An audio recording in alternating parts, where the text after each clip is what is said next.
Deep within the unforgiving Amazon rainforest, two friends, James and Mike, embarked on an ill-fated adventure. Their journey into the jungle was meant to be a test of courage, a rite of passage into manhood.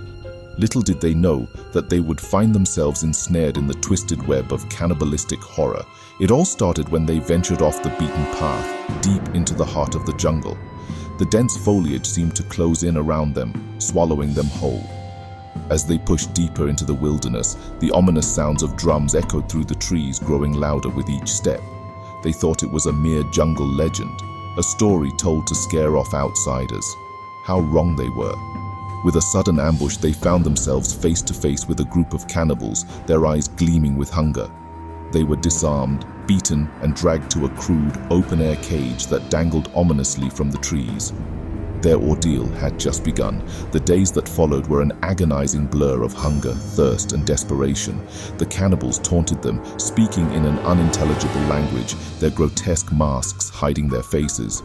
James and Mike clung to hope, relying on their friendship and resourcefulness. One night, as the cannibals feasted around a campfire, James noticed a vine within arm's reach. It took weeks of stealthy work, but they managed to slowly weaken the cage's structure, one vine at a time. They were growing weaker, but their determination remained unbroken. The day of reckoning finally arrived.